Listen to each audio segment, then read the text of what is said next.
ซ้ำซ่าบ่บ่เอาเปิดตัวทุกคนคือเขาห้องละ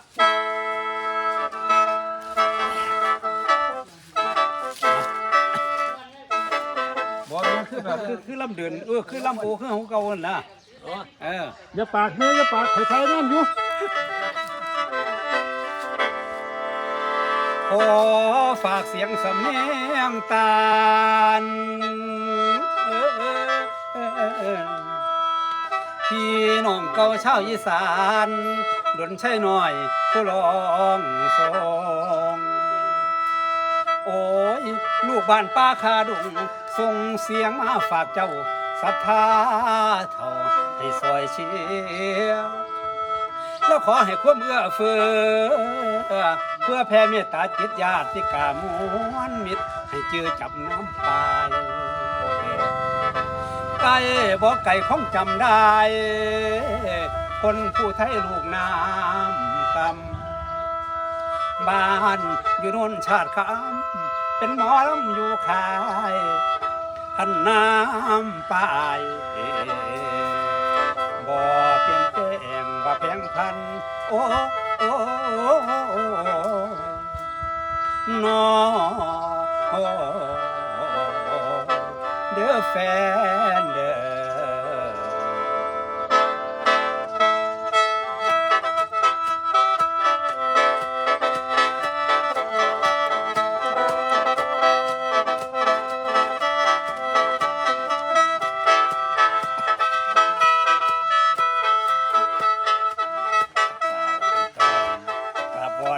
แฟนๆมวลมิตรทั่วแดนที่เชียร์ดนชัยเป็นหมอลำยังไม่กี่ปีละขอวอนน้องที่สนับสนุนนึกว่าเอาบุญส่งเสริมเจือจุนการุณผมพี่หมอลำคนนี้น้องพี่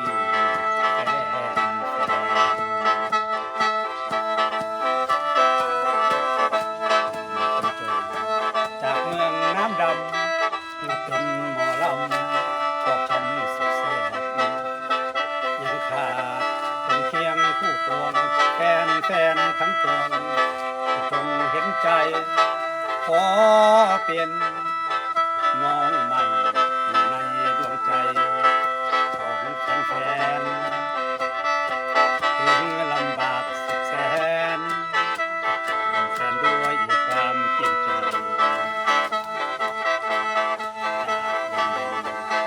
ลำน้ำเปล่าเพราะอยากเป็นดาวให้มาสิงรวมยังขาดเป็นเคียงคู่ควงแฟนทั้งปวงก็คงเป็นใจขอเป็นน้องใหม่ในดวงใจของแฟนถึงลำบากสุดแสนแฟนด้วยความสนใจบรรเลงร้องมาขอกราบอำลาบรรดาแฟนไทยหากดวงดีคงมีวันใหม่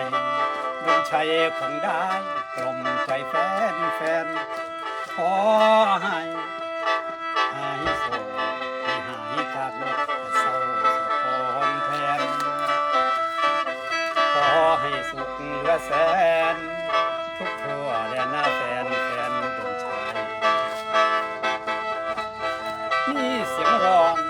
เป็นกลอนทำนองดนชัยร้องทรงเด้อแฟนเด้อแฟนเด้อขอบนแฟนทั่วสูงให้จำไว้อย่าลืมฟ้ามืดครึมแห่งเติมความเหงาขอเอาเสียงบนแฟนทั่วแดนอย่าลืมอายแฟนสวยไกลหญิงชายพร้อมพำแฟนไกลไกลหญิงชายพร้อมพำฟังหมอลำผู้นี้คุณใช่น้อยผู้เอวเมฆตั้งก้อนผ่อนสู่ทั้งเหนือมีผู้เจือสายลม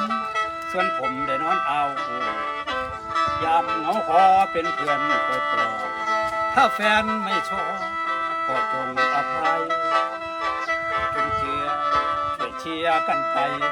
หรือเป็นน้องใหม่ในหัวใจแฟน ศิลปินที่หากินไกลแดนเอาเสียงส่งร้องเพลงกล่อมแฟนเอาเสียงส่งร้องเพลงกล่อมแฟนที่เชียร์กันนั้นขอบคุณแฟนทุกคนภูมิใจล้นเห็นคนแน่นอังภูมิใจล้นเห็นคนแน่นอังกัดเสด็จทุกครั้งแฟนเคยย่องส่วนสมอย่าให้ลมใกล้ฟังพังหักอย่าให้ลมใกล้ฟังพังหักหากแฟนยังหักให้ซอยเชียร์ดลชัยน้อย